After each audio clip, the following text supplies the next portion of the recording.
Thank you, Mr. Chair. Thank you for the testimony. You can only get so much done in 4 minutes, so I'm not going to try to save the world in 4 minutes. But I did want to say, one, I'm very glad we're having this conversation as we're nationally discussing a lot of conversations right now. They seem to be solely focused on police reform, which is very important. But there are reforms in multiple institutions that we have to deal with to really get to the heart of the problem. And if we don't, we're going to miss the boat on this moment. So I'm glad that we're having these discussions.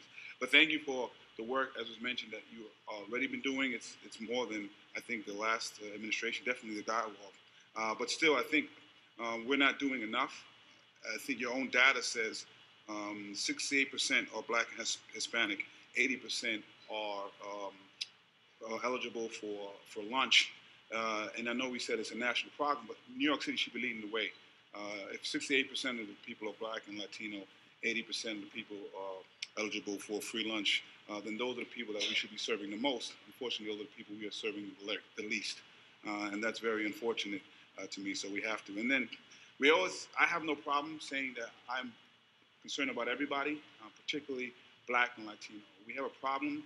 For some reason we get nervous when we talk about the solution in terms of race, but we have no problem discussing the problem in terms of race. So I hear all the time about Black on Black crime and all the issues in those communities. But the minute we talk about solving those very same problems with solutions that include targeting race, everybody jumps up and down, which doesn't really make any sense to me. So I'm glad we're targeting this right now. And also, I graduated from Brooklyn Tech. It's hard to see, but I used to be a Black teenager. I also, single parent, I had Tourette syndrome and ADHD. What concerns me, and I understand we have to get to the diversity, but some of the solutions that are being suggested, I don't know if it gets to that. And because I look at some of the data with the multiple criteria, such as Townsend, Bard, Eleanor, Beacon, Lab School for Collaborative Studies, they are actually whiter and wealthier than some of the testing schools. And so it concerns me that we're not getting to the core of the problem, even if we use multiple criteria. In addition, a lot of that diversity is with the Asian population, which is good, but not with the Latino and Black population, particularly with the Latino population. And the Black population, unfortunately, or fortunately, is actually low on both, 9% on one, 6% on the other. And so my question is, entrance points, and by the way, I think you said all of the schools give quality education. That's probably not true.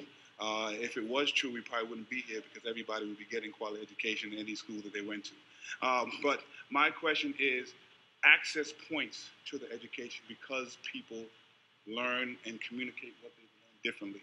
If I was trying to get into a multiple criteria school, I would not have got in because my grades were pretty bad. And I often had issues in the classroom. So the only thing that actually got me into these schools was testing. That was the only thing I was good at, testing, regents, and all the other stuff. I could test it, had good recall, and the answer was there in multiple choice. So that was very easy. So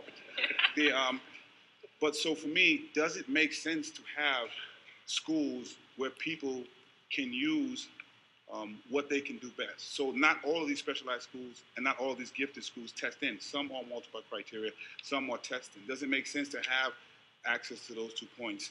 And why is the multiple criteria school still not yielding the kind of diversity that we would like to see? It's a very interesting question, Council Member. I think there are a lot of things that contribute to how individual families rank and choose their schools based on student interest, based on family interest, based on geography and transportation corridors, based on academic quality of the schools, based on academic history of the student, based on interest in a specialized high school versus a non-specialized high school. So it is a very interesting question and something we'd be very interested in exploring with you. Sound like you don't really know. Why certain families are choosing specific schools? Yeah. I mean, I think we do understand that certain families individually value different things, and these are the outcomes of our conversations during workshops and during counseling sessions with families. But again, it's not a one-size-fits-all model. Individual families are choosing for themselves. And my time is up, I know, but I had a second question which I didn't hear response. Does it make sense to have schools or multiple entrance points to the more quality education that have different things that test how you learn better? So some might be testing, some might be multiple criteria, some might be something else. Does that make sense?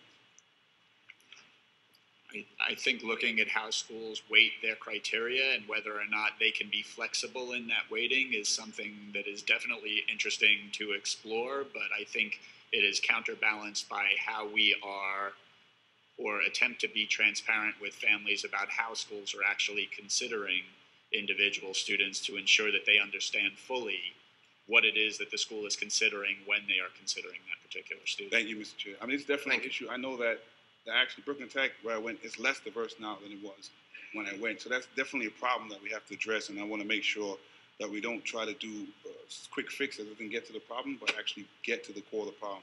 So thank you very much.